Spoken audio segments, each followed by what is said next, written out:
আজ বন্ধুরা মিলে চলে গিয়েছিলাম তমলুকের এইচএফসির কাউন্টারে এইচএফসির খাওয়া ট্রাই করতে। গেটে ঢোকার সময় দেখলাম এইচএফসির ফুল ফর্ম লেখা, তারপরে আমরা গেট দিয়ে সোজা ভিতরে ঢুকলাম এবং ঢুকে দেখি ভাইবটা একটু আলাদা রকমই। আর সামনে সবাই বসে আছে, টুকটাক ভিড়। তারপরে আমরা সোজা গিয়ে চলে গেলাম অর্ডার দেওয়ার কাউন্টারে। তো সেখানে গিয়ে প্রথমেই দেখলাম যে পুরো বড় করে একটা লিস্ট দেওয়া আছে যেখানে যা যা খাবার এখানে বানানো হয়, কিন্তু এর মধ্যে ম্যাক্সিমাম জিনিসই অ্যাভেলেবেল ছিল না।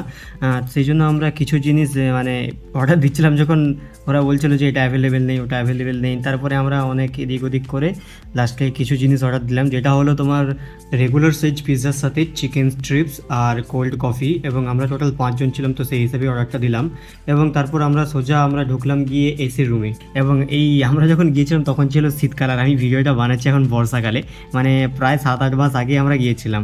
তো এত লেটে ব্লগটা আমি রেডি করছি, কী কম ধরনের কুড়ি তোমরা এখন বুঝতেই পারছো। আর এই শীতকালেও আমরা এসির কাউন্টারে বসেছিলাম, সারাদিন আমার বন্ধুদের এত গরম যে তারা শীতকালেও এসিতেই ঢুকেছে। তো কোনো ব্যাপার না, অসুবিধা নেই, এসিতেই ঢুকিয়ে গিয়ে তারপরে আমরা ওয়েট করছি কখন খাবার আসবে এবং সাথে একটু মস্তি মজাক চলছে।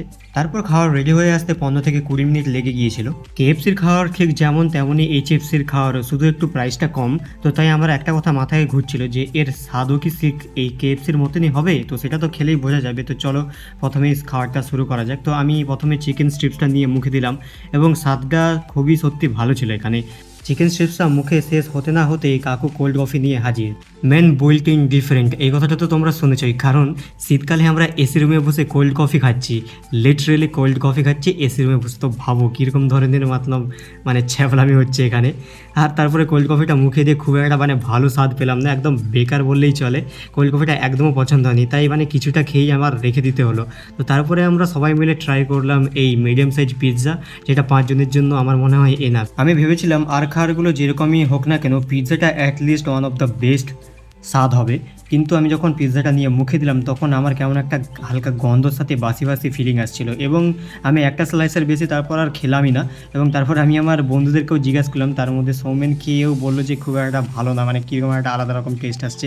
এবং সেইটা শুনে আমার বাকি বন্ধুরা তো আর খেলোই না, তো লাস্টে পড়েই ছিল পিৎজা 1-2 স্লাইস। এবং তারপরে সেটাকে আমরা কভার আপ করার জন্য একটা ডিশ অর্ডার দিলাম, সেটা চিকেন মাঞ্চুরিয়ান টাইপের কিছু একটা হবে, আমার প্রপার নামটা মনে নেই। এবং লিটারেলি গাইজ, এইটার যে স্বাদ ছিল, তোমরা এটা ডেফিনেটলি ট্রাই করতে পারো যদি এইচএফসিতে যাও। এবং সবথেকে ভালো টেস্ট এটারই ছিল, এবং এটা কভার আপ করার জন্য অর্ডার দিয়েছিলাম, তো এটা সবথেকে ভালো লাগলো। খাওয়া শেষ হলো, এরপর আমরা ওয়াশরুমে গিয়ে একটু গিঁত মারলাম এবং তারপর বিলিং কাউন্টারে ফাইনালি বিল করে তারপরে আমরা বাড়ি থেকে রওনা দিলাম। এবং আমি একটাই কথা বলবো যে কেএফসির সাথে এইচএফসির তুলনা না করাই ভালো। এইচএফসির যেমন একটু দাম কম কেএফসির থেকে, তেমনই তার খাওয়ার। তো ভিডিওটা ভালো লাগলে তোমরা ভিডিওটা লাইক করে দেবে। তো দেখা হচ্ছে নেক্সট ভিডিওতে, বাই বাই।